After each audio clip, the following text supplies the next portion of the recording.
Owl Moon by Jane Yolen, illustrated by John Schroner. It was late one winter night, long past my bedtime, when Pa and I went owling. There was no wind, the trees stood still as giant statues, and the moon was so bright the sky seemed to shine. Somewhere behind us a train whistle blew, long and low, like a sad, sad song. I could hear it through the woolen cat paw had pulled down over my ears. A farm dog answered the train, and then a second dog joined in. They sang out in trains and dogs for a real long time. And when their voices faded away, it was as quiet as a dream. We walked on toward the woods, Pa and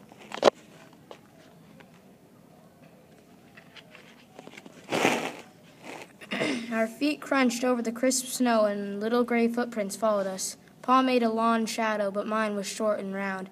I had to run after him every now and then to keep up, and my short, round shadow bumped after me.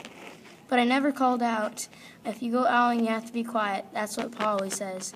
I had been waiting to go owling with Pa for a long, long time.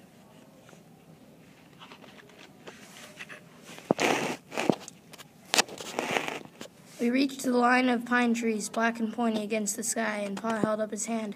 I stopped right where I was and waited. He looked up as if searching the stars, as if reading a map up there. The moon made his face into a silver mask. Then he called, "Hoo, hoo, hoo, hoo, hoo, hoo." The sound of a gray horned owl.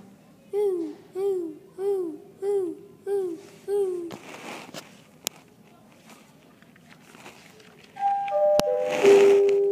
Again he called out, and then again. After each call he was silent, and for a moment we both listened, but there was no answer. Pa shrugged, and I shrugged. I was not disappointed. My brothers all said, "Sometimes there's an owl, and sometimes there isn't."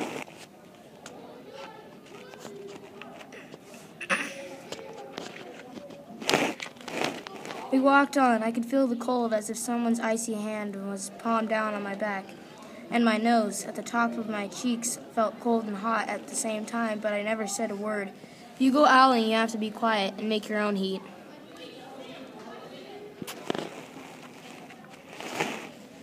We went into the woods. The shadows were the blackest things I had ever seen. They stained the white snow. My mouth went furry, for the scarf over it was wet and warm. I didn't ask what kinds of things hide behind black trees in the middle of the night. When you go owling, you have to be brave.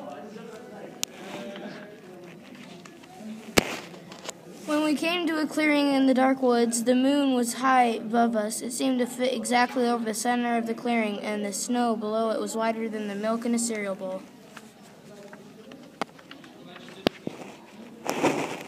I sighed, and Pa held up his hand at the sound. I put my mittens over the scarf and over my mouth and listened hard.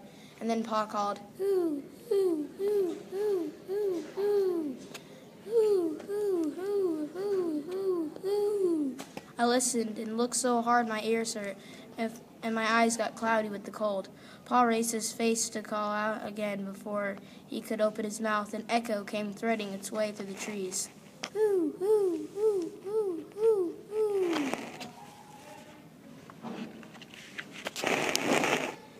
Pa almost smiled when he called back, "Hoo, hoo, hoo, hoo, hoo, hoo," just as if he and the owl were talking about supper, or about the woods, or the moon, or the cold.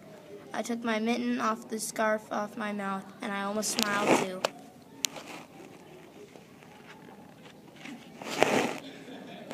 The owl's call came closer from high up in the trees on the edge of the meadow. Nothing in the meadow moved. All of a sudden, an owl shadow, part of the big tree shadow, lifted off and flew right over us.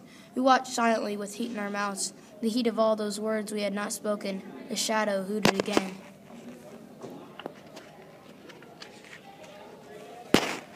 Pa turned on his big flashlight and caught the owl just as it was landing on a branch. For 1 minute, 3 minutes, maybe even 100 minutes, we stared at one another. Then the owl pumped its great wings and lifted off the branch like a shadow without sound. It flew back into the forest. "Time to go home," Pa said to me. I knew then I could talk. I could even laugh out loud, but I was a shadow as we walked home. When you go owling, you don't need words or warm or anything but hope. That's what Pa says, the kind of hope that flies on a silent wings under a shining owl moon. The end.